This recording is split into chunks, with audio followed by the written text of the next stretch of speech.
বাংলাদেশের রাষ্ট্র ব্যবস্থাই সমস্যা।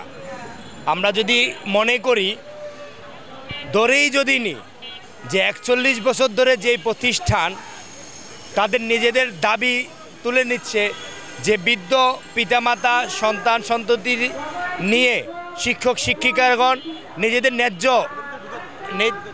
ন্যায্য অধিকার নিতে পারছেন না, তারা কখনো এই অধিকার কখনো ফিরে পায়নি।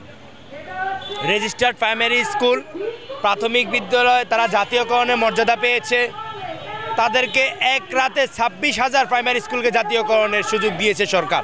কিন্তু একমাত্র আমরা মনে করি মাদ্রাসা শিক্ষা ব্যবস্থা এবং ধর্মীয় শিক্ষা ব্যবস্থা হওয়ার কারণেই এই ইবতেদায়ী মাদ্রাসা প্রতি এতটুকু বৈষম্য করা হয়েছে, আমরা এটা মনে করি। দেখুন আপনি ১৩ অক্টোবর আন্দোলন শুরু হয়ে আজকে ৭ম দিন আন্দোলনের মন্ত্রণালয় থেকে সংশ্লিষ্ট কেউ এসে আশ্বস্ত তো দূরের কথা, তাদের থেকে তাদের বিন্দুমাত্র দুঃখটাও শোনার প্রয়োজন বোধ করেনি। আজকে যখন তারা লং মার্চ করার পদক্ষেপ নিয়েছে, প্রধান উপদেষ্টার দপ্তরে বরাবর যেতে চেয়েছে, তখন তাদেরকে বাধা দিয়ে আটকায় দেওয়া হয়েছে এবং তাদের এই দাবিটাকে মেনে নেবে বলে আশ্বস্ত করা হয়েছে। তা এতদিন পরে কেন? দীর্ঘ ৪১ বছর ধরে নয় কেন? বাংলাদেশের দ্বিতীয় স্বাধীনতা চলছে। আমরা মনে করেছি ২৪-এর গণ আন্দোলনের পরে যে বৈষম্য বিরোধী বাংলাদেশ, যে বৈষম্য বিরোধী সমাজ বিনির্মাণে সকলে স্বপ্ন দেখেছে, সে বৈষম্য বিরোধী বাংলাদেশে স্বতন্ত্র ইবতেদায়ী মাদ্রাসার জন্য কিছু না কিছুটা করা হবে।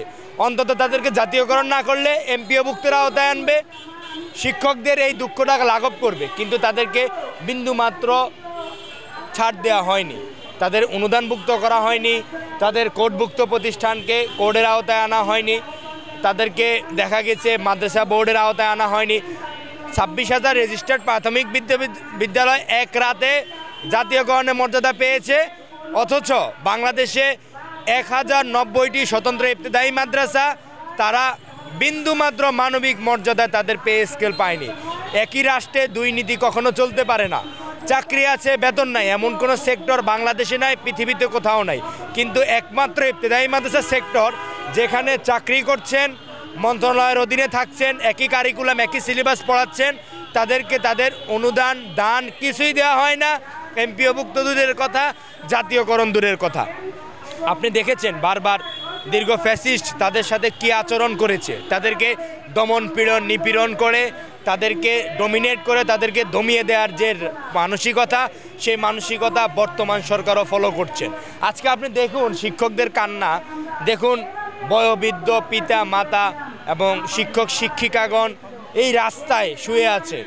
এবং আপনি আরও দুঃখিত হবেন যে রাতের বেলা যে শিক্ষকরা ঢাকামুখী হয়ে ঢাকা এসে পৌঁছেছেন, সেই শিক্ষকদের জন্য ল্যাম্প পোস্টের আলো পর্যন্ত বন্ধ করে দেওয়া হয়েছে।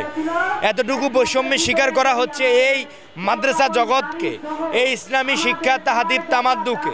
ইসলামী শিক্ষা উপমহাদেশের একমাত্র শিক্ষা ব্যবস্থা ছিল মাদ্রাসা শিক্ষা ব্যবস্থা, কিন্তু সেই মাদ্রাসা শিক্ষা ব্যবস্থাকে দীর্ঘ ফ্যাসিস্ট ধ্বংস করে দিয়েছে। ফ্যাসিস্ট তাদেরকে বিন্দুমাত্র মানবিক মর্যাদায় বাঁচতে দেয়নি।